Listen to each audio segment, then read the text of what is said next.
The following is a production of DallasCowboys.com and the Dallas Cowboys Football Club. How about them Cowboys? Go Cowboys! This is Girls Talk, Boys Talk, presented by Jigsaw Dating, preferred dating partner of the Dallas Cowboys, and broadcasting live from Dallas Cowboys World Headquarters at the Star. Well, good afternoon, everybody. Welcome back to Girls Talk, Boys Talk, presented by Jigsaw, the preferred dating partner of the Dallas Cowboys. Christy Scales, Aisha Morris, and Jess Navarro here with you on this Tuesday afternoon here at the beautiful Star in Frisco at the SWBC Podcast Studios. A little bit of a cloudy day here in Frisco if you are not in the area. We love the clouds. We don't love the heat. It's feeling a little more like fall every day. So we have a fun show planned for you today. We have a few things to get through. We're going to get through some of the notes we didn't get to yesterday of our post-game recap following the Cowboys' 30-10 win over the Jets. We have a very cool exclusive story that we're going to talk about having to do with Carpe Omnia, and then the Pro Football Hall of Fame nominations that were announced just earlier, a few hours ago. So wanted to get into that as well. But ladies, a lot to unpack here. Where shall we start? Let's leave this up for debate today. We have a lot to go through. Oh, we also have another event too. Christy wanted to point out. Well, yeah, I just want to show off my new shirt here, because sometimes people ask, what do Cowboys players do on their day off? And in the course of the regular season, if it's a regular work week, Sunday to Sunday, Tuesday is their only day off, technically. But so many of them do community work, and I just want to shout out 6 of our players that were part of this event today, presented by Texas Lottery. I'm going to turn, Jazz, so you can switch to this other one so we can see our Texas Lottery there. All right. But it's called Everybody Plays Field Day, and so it was 5th graders from Lyon Elementary in Rockwall, and so Damone Clark, Deron Bland, Neville Gallimore, Chauncey Golston, Devin Harper, Nashawn Wright. It was a great event. It was an inclusive event. Special Olympics helped out as well. Dairy Max, so Claire from Cowboy Sports Nutrition joined Jasmine from Dairy Max to do one of the stations talking about nutrition. And we then, had her on our show last year. And then also from the Dallas Cowboy cheerleaders, Claire from the DCC, as well as Jessica led the DCC dance party. So I just want to thank those players for volunteering their time on their day off to come in, and a shout out to all the great 5th graders at Lyon Elementary and Rockwall. That was really a lot of fun today. Oh, I love that. And anytime you get to see those players really involved in the community, it just hits the heartstrings. Absolutely. And it can change a life of these kids, right? To say, Absolutely. I remember when I met Deron Bland and my entire life just kind of fell forward. He got one of the biggest hands because, of course, you score a touchdown on opening night, so, the kids are going to respond. And he's anything but bland. Boom. Sorry, Look, had to set that up, Aisha. You really did, but people were tweeting us and commenting. I see your comments. I see your tweets about the pun, and they like it. So it's not going anywhere. Oh, goodness. Might overkill it. Hooray. But if we're overkilling it, that means Deron Bland's having a good season. There you go. There you go. Glass half full. He was good in coverage. All right. He was. Yeah, there you go. Christy, thank you so much for bringing that up. We always love to talk about those things here on the podcast. Real quick, I did want to make mention of the 2024 Pro Football Hall of Fame nominees. I believe there was 173 total that were announced today. I'm trying to scavenge and find my notes. Let's see. Here we go. Okay, 173 total for the 2024 Hall of Fame class, and there was a handful of Dallas Cowboys names on there that I wanted to make mention of. You have Daryl Moose Johnston, which Babe Laufenberg came up with the nickname Moose. That's right. For Moose there, so very cool to see that. Nate Newton, who you can see here on DallasCowboys.com. Congratulations to Nate for that. Mark Stepnoski. You have Leroy Glover, Keith Brooking, Darren Woodson, who was a finalist last year, if you remember, and then first-time nominee Tony Romo. So just wanted to give a shout-out to all those guys there as well. They better stop doing Darren like that.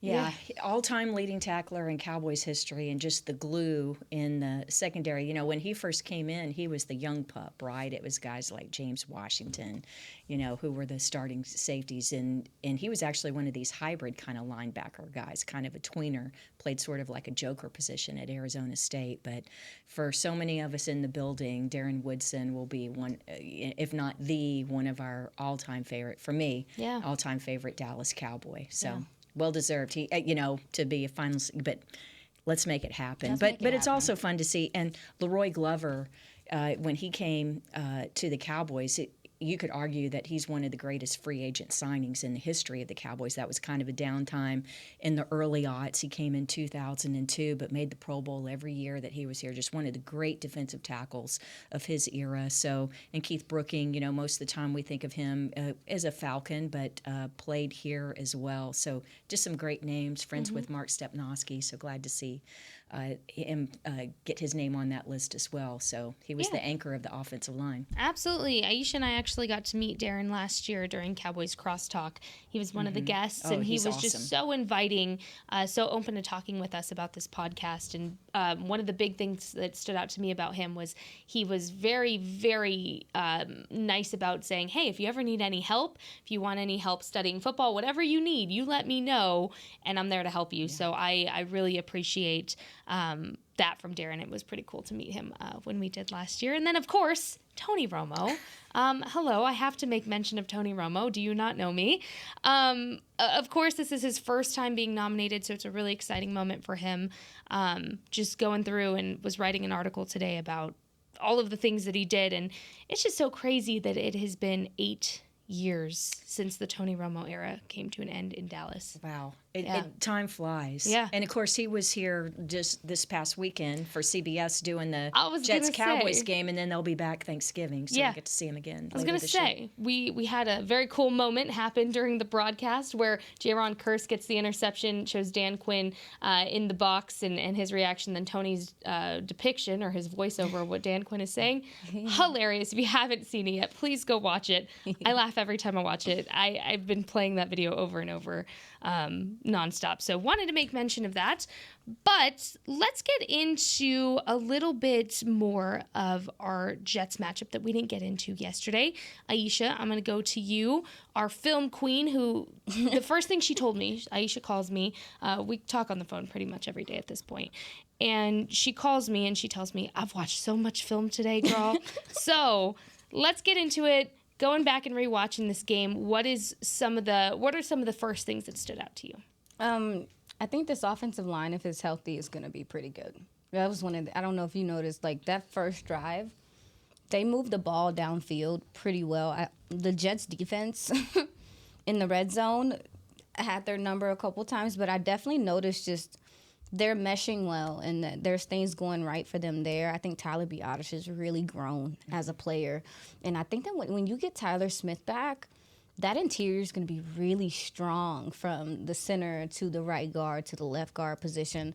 That was one of the first things I noticed. They used a lot of double teams and the combo blocks, they were effective. They were effective when they needed to use them. But I was really, like I said, I was really impressed with just how the offensive line handled the Jets defensive line, because they can do what the Cowboys do, where you don't get a break with them, is that they can rotate different guys around. They can move different guys around.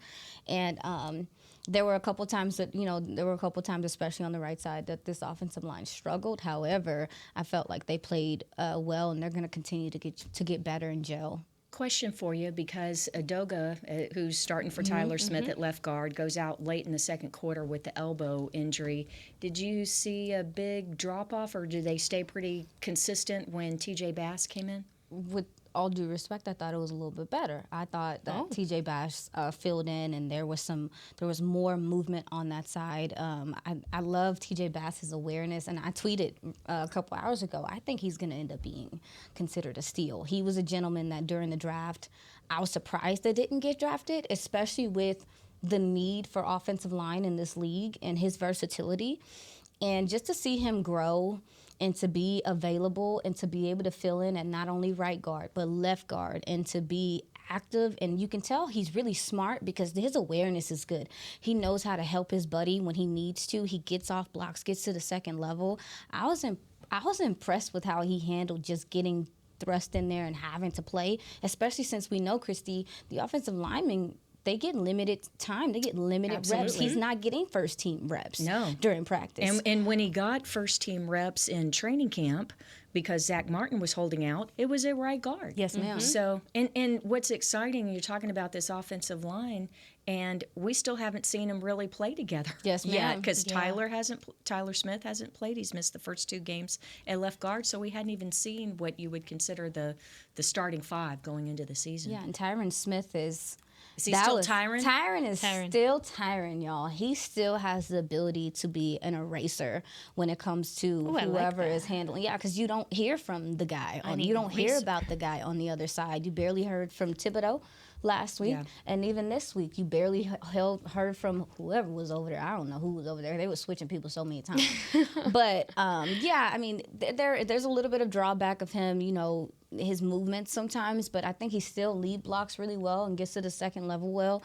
I saw him put somebody in handcuffs a couple of times. Like he's still impressive and one of the best in the game if he's healthy. Yeah, that's what defensive players say. Once Tyron gets his hands on you, you're done. It's all over. I do have another question for you though. As you're looking at the offense, yes, ma'am. Because you mentioned about red zone. I mean, it's awesome that the rookie kicker kicks 5 field goals. What's not awesome is that you have to settle for field goals. So I didn't know if there was something that really stood out about those issues. Yeah, real quick, I wanted to make mention while we were still on the topic of injuries and all of that. Jerry Jones did give an update on the fan this morning, the weekly Tuesday fan hit from Jerry Jones, and he said that what he's saying is that all 3 guys, so Tyler Smith, Tyron's fine, Tyler Smith, Brandon Cooks, and then Donovan Wilson are going to be probably limited on Wednesday to ramp up to get ready for Thursday.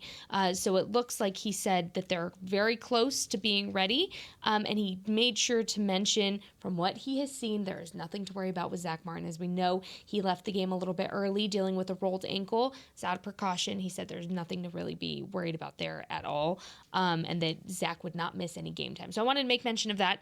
But back to this red zone conversation, let's table it because I'm going to make you guys wait and I'm going to be mean about it to our viewers. Sorry, viewers. We have a really cool story that I want to make sure we have time for in our second block. So let's table this for our next block, and then we'll get back to it. Coming up after the break, though, we have an exclusive story from our Christy Scales, who always does some investigative digging when it comes to some fun facts around here. So make sure to stay tuned. This is Girls Talk, Boys Talk, presented by Jigsaw, the preferred dating partner of the Dallas Cowboys, and we will be right back.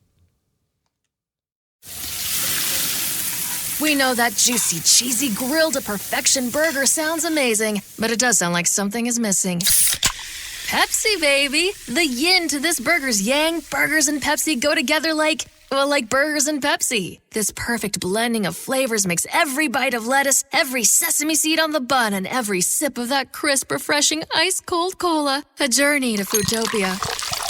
Burgers, better with Pepsi. That's what I like. At Jigsaw Dating, we obviously want the Cowboys to bring that 6th ring home. But to be honest, we're more focused on finding the person who will put a ring on your finger. That's why we created a dating app that reveals your face through meaningful conversation, so you can date deeper. Because it's personality that matters the most, not looks. Join Jigsaw Dating today, dating partner of the Dallas Cowboys.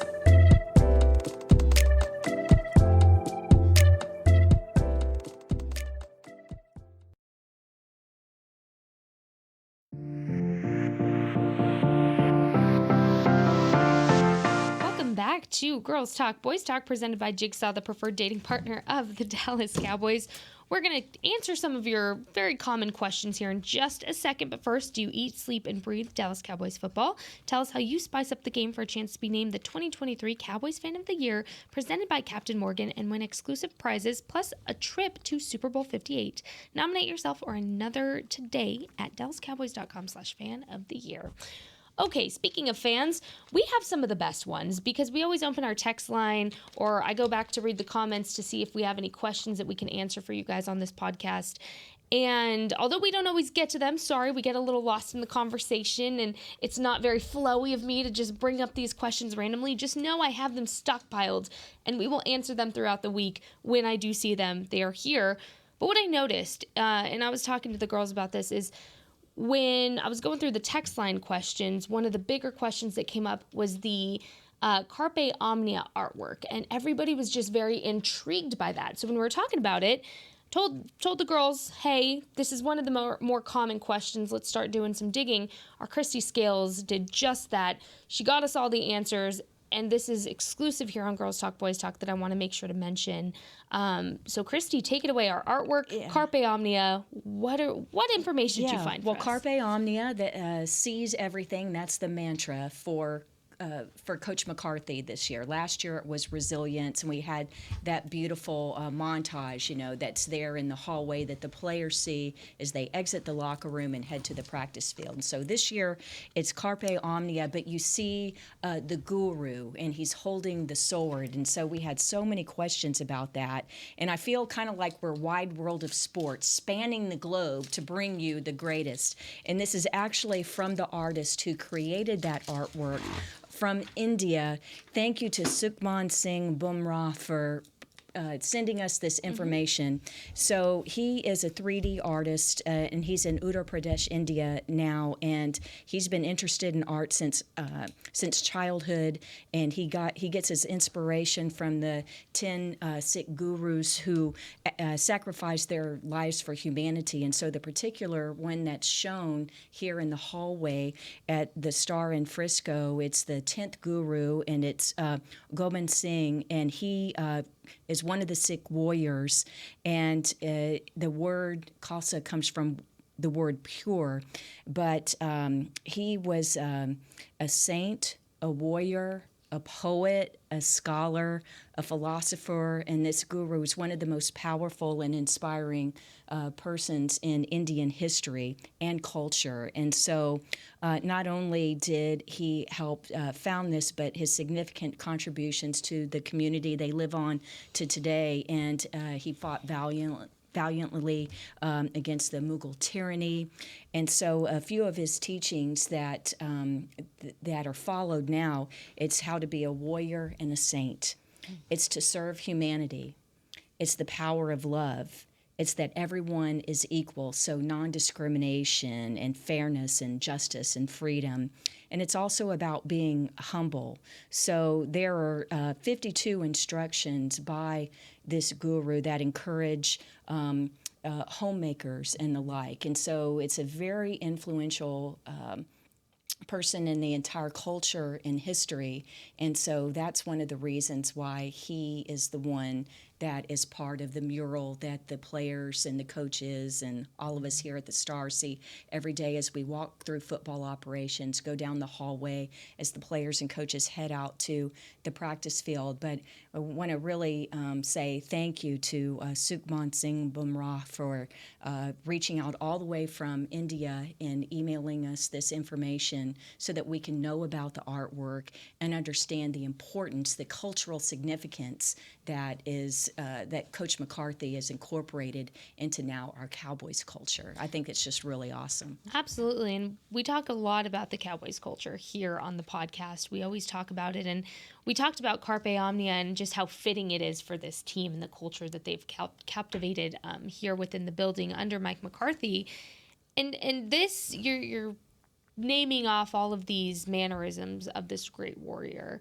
And it's just so symbolic and so spot on with the team and the members of the team and how they've come together to form what they are now. And not only does that impact, their relationships off the field and all that, but it's showing on the field as well with their chemistry, their love for each other, their brothers, their family. They're all coming together as one. So I thought that was really cool that you mentioned that. And it's not just words, it's actions. Mm-hmm. Remember, we were talking just a few minutes ago about what we did today with Everybody Plays and the 6 players coming out on their day off. And this was a day of inclusion, and it's a Special Olympics, and, with all the students coming together from the 5th grade and the Dallas Cowboys cheerleaders and those players and our Cowboys coaches that are part of our Dallas Cowboys Youth Clinic. So Danny McCrae and all of his guys that do so much to teach football to youth, not just from the area, but people come from all over the country in the summer and during the holidays to take part in this. And so, it's something. It's not just lip service. It's walking the walk as well as talking the talk. Oh yeah, and when they announced it, I was like, oh, they put some thought into that. Like that's what I thought initially. I was like, oh, this is not just something. Obviously I thought resilience was good. It made sense and everything, but with the in-depth meaning of this, and now I find value in knowing the history and in the culture and the reasoning for it and who this person was and how they influenced Indian culture. I think it's important that we are highlighting that and talking about it, for respect of what that means to another culture. It's not just about, it fitting what the Cowboys want to do right now. We're learning as this goes on. Yeah, and the players really took it in when Coach McCarthy revealed it was during a team meeting. It was the week going into the regular season opener, and the guys taking notes. I don't want to reveal my sources, but one of the guys, opened up his notebook and was telling me, oh, it's from the early 1600s, and this girl was the first to do this and do that, and so we had a little bit of information. We had some to talk about that particular afternoon on the podcast, but to have Sukhman reach out to us from India, the person who actually created what we're seeing, and it just looks so cool anyway. But thank you for sharing your art. Thank you for sharing the information so that we can share it with Cowboy fans, not just across the country. It's not just America's team. We know it's an international team. So thank you for sharing. Absolutely. And this is one of those moments where it's bigger than football. And that is why everybody just loves this sport so much. They're so connected to this team because it just goes deeper than football, whether it's, meeting your favorite player and making a fan for the rest of their life, or Mike McCarthy, waving. There was a tour when we were at our press conference yesterday, and he waved at the tour outside. Just the impact that these guys have and that they're well aware of, and that Mike McCarthy really, I think, nails in their head to say, hey, you are a Dallas Cowboy. Do what you can with that and do the best that you can with that on and off the field. Absolutely. I think is just so important, and this is so symbolic. Yeah, just take some of those instructions from Gobind Singh and incorporate it into our lives, right? Yeah, absolutely. Being a warrior and a saint resonates with me a lot. Well, because I think some people who tune into the podcast recently and didn't get to see all of last year and know your background. Aisha served our country, and so she knows of what she speaks when it comes to this. That resonated with me a lot.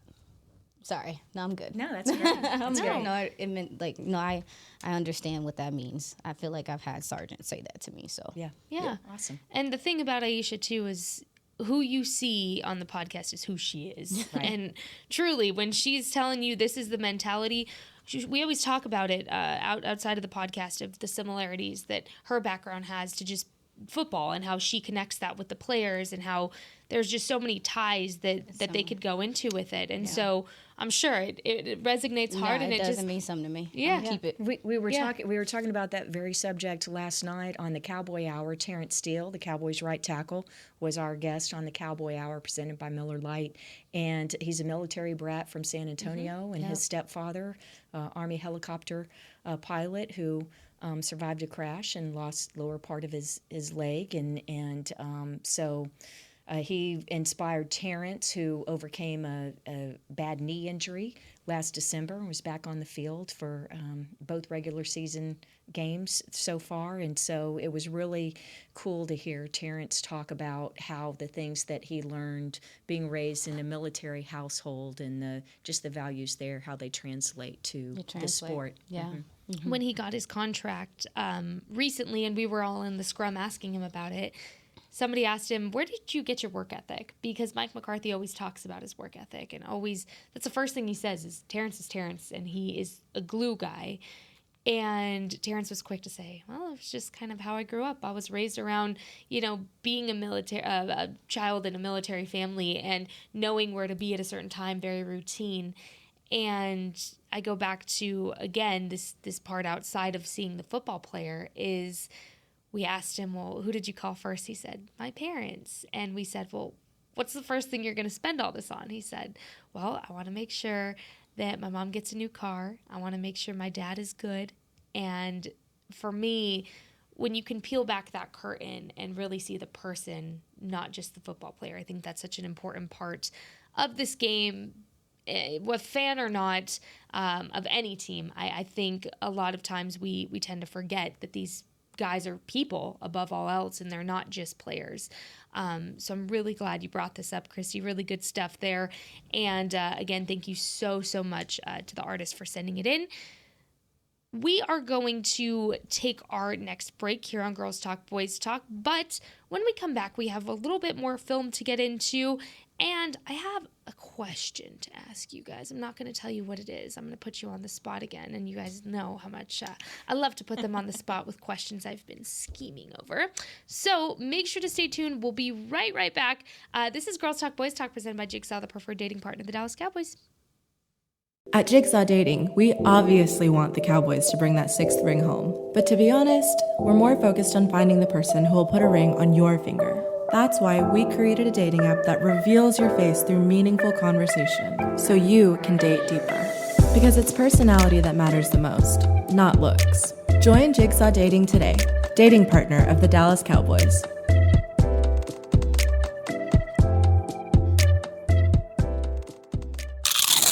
You know that sound anywhere. It's the crisp crunch of that first nacho chip. With its perfect cheese to sour cream ratio sitting atop a layer of delicious beans, it's a sip away from perfection.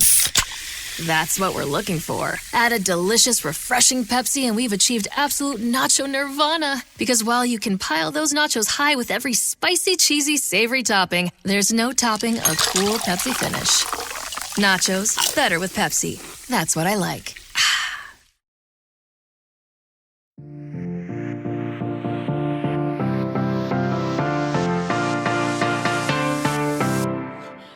Back to Girls Talk, Boys Talk, presented by Jigsaw, the preferred dating partner of the Dallas Cowboys.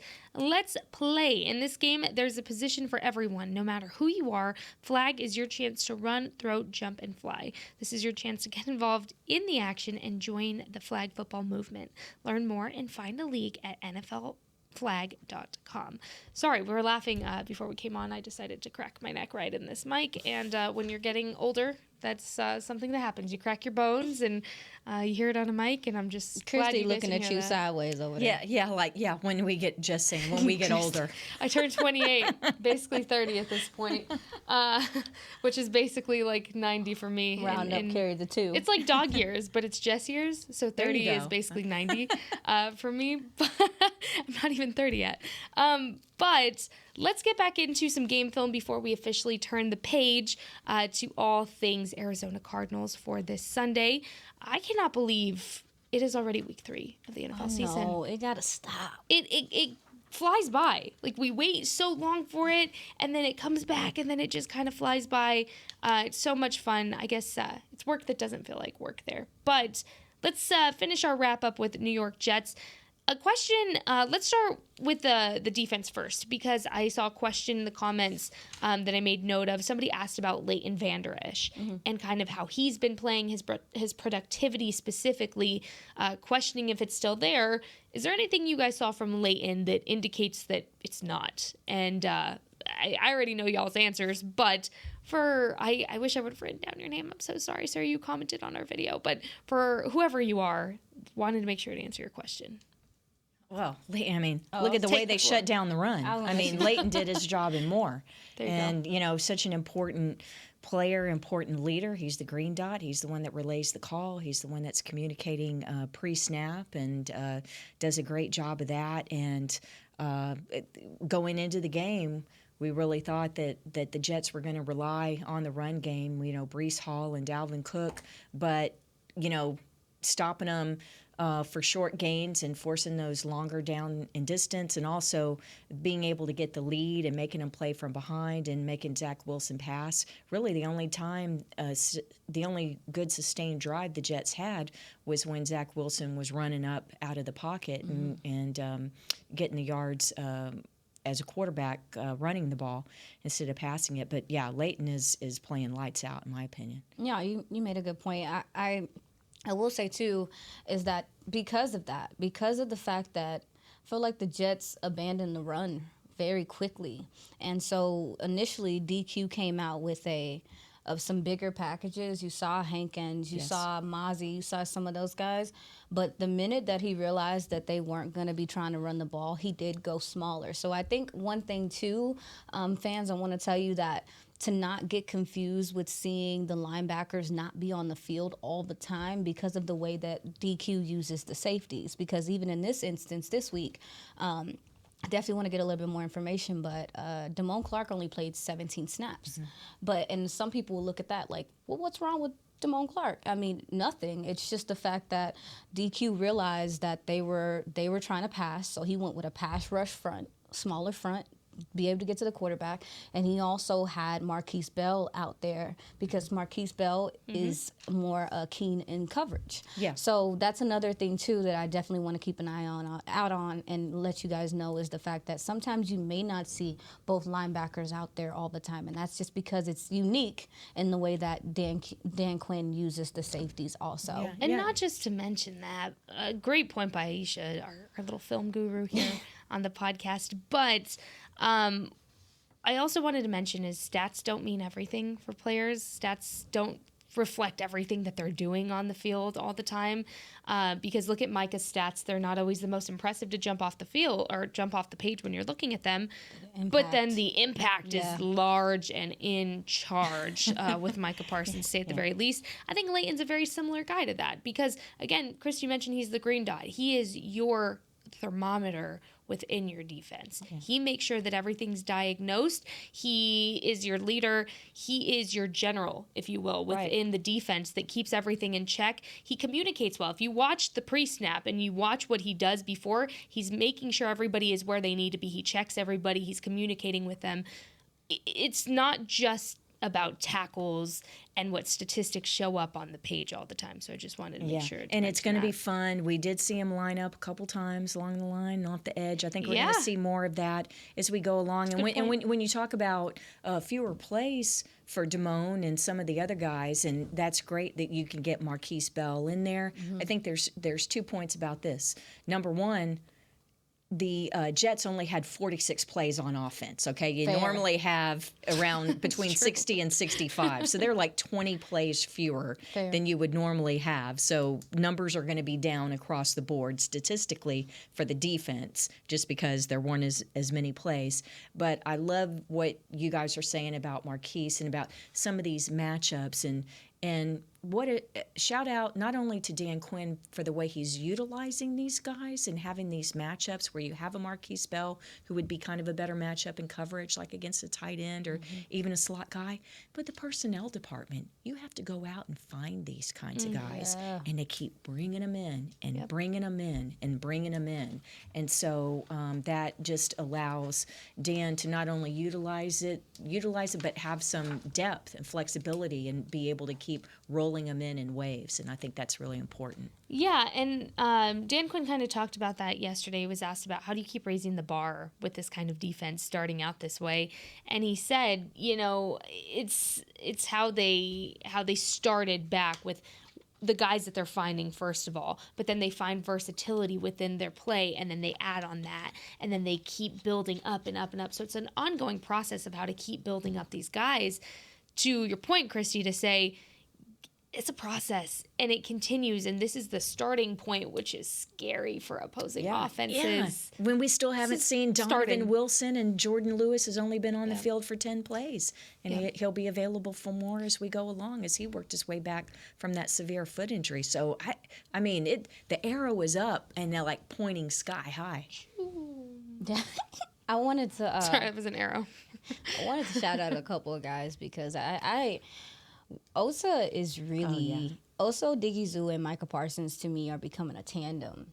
They're becoming a tandem because they're meeting at the quarterback a lot, but it feels like they have a good understanding of each other in mid rush or during rush or when they're doing stunts. Like they have a good feel for each other, but also too Osa is so disruptive and he's becoming such a good pass rusher that lining him up next to Micah, it's going to pay dividends for both of them. But it's going to, like, to have somebody that's able to rush the passer at the level that Osa's starting to, and I think Dan Quinn mentioned yesterday, is his ability to counter. And that ability, that's something that he's grown. Counterpunch, rather, yes. And that's something that he's grown to do. And you saw him do it in this game, and it opened up things for Micah. But also, Chauncey Golston was so disruptive, y'all, as a pass rusher. He has a lot of size and speed, but it doesn't take away, like, even though he has the size, it doesn't take away from his ability to pass rush. And he might be a guy that's going to be important move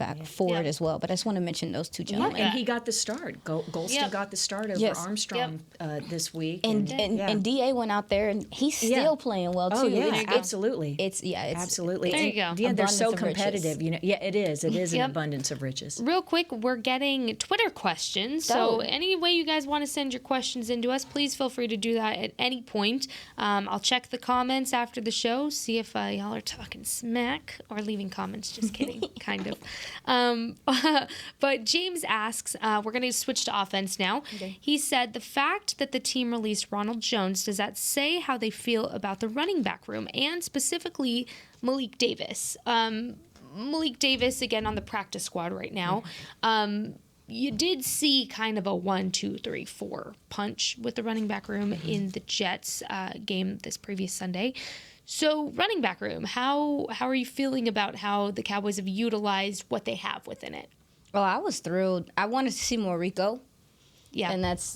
But again, I understand, like, they were just trying different things, but I think it says something to the confidence they feel in what they have right now. And you saw, I really appreciated, I mentioned it yesterday, I appreciated how they used all of them in different ways. Yep. Yes. On Sunday, we got to see it, and everything seemed tailored to what every guy did well.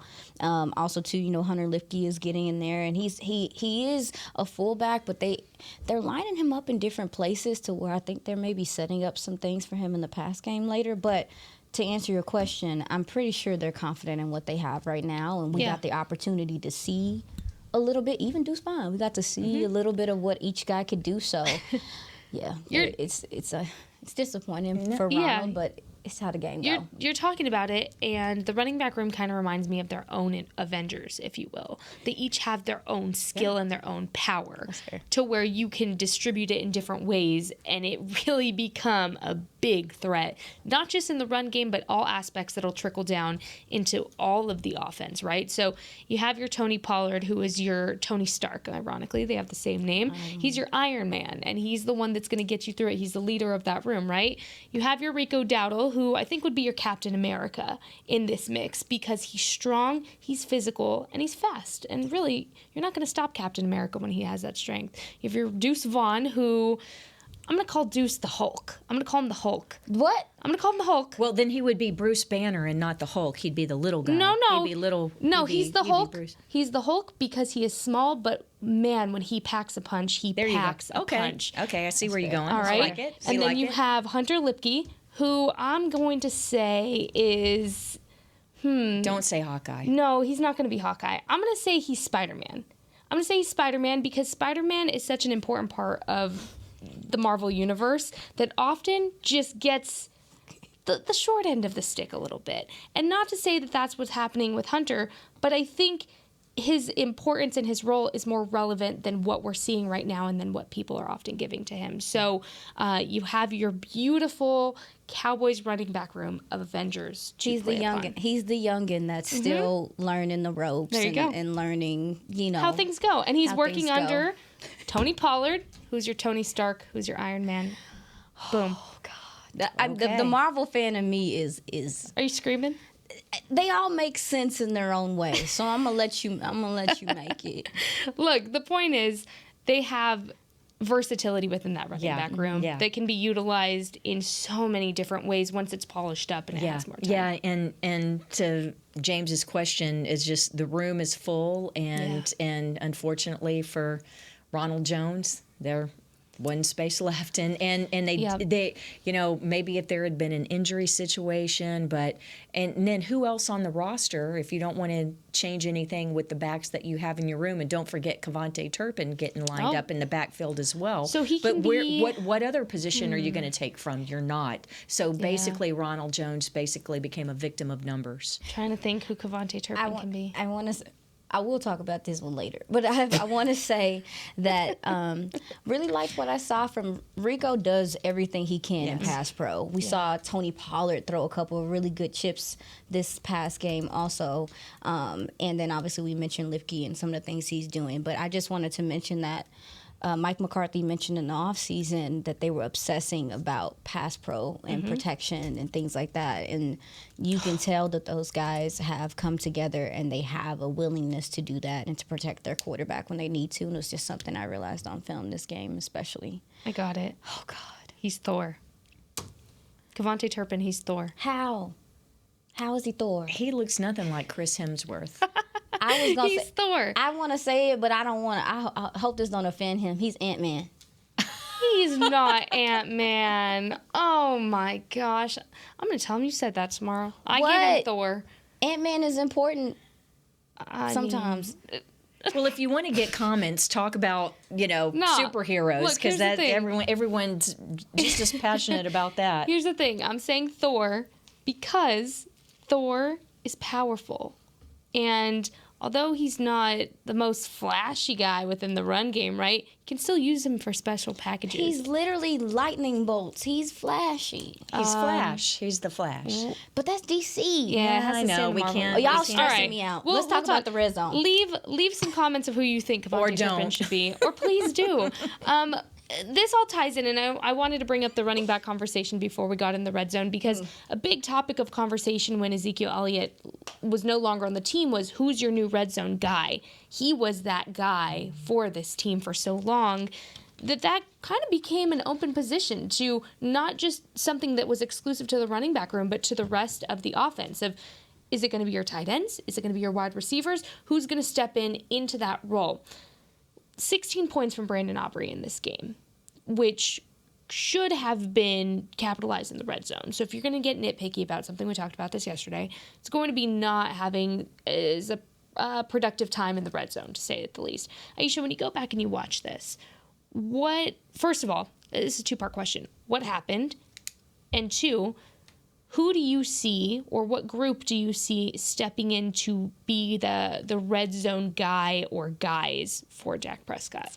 Well, I think it's going to be a collective of guys. Let me say that. I think that is really going to be matchup based in what they see and what they're able to establish, because they tried so many different things. When you get down to the nitty gritty, man, that Jets defense on the goal line is disrespectful. They are so fast. Their DBs come downhill so quickly that if you do try to do things, and that's one thing about the red zone that I've learned over time and has been taught to me, is when a quarterback is down there and they're trying to, once they drop back, it is very little time to make a decision. Once they look away, the possibility of being able to look a different way and try to make a decision, the time is just so much more shortened because it's smaller. It's a smaller area to cover. And a defense like the Jets, their defensive line gave the Cowboys offensive line some trouble down there. They were so aggressive. And then we had Mike McCarthy mention some alignment things. Well, he talked about the safety coming down for Peyton Hendershot's, that end around for Peyton Hendershot.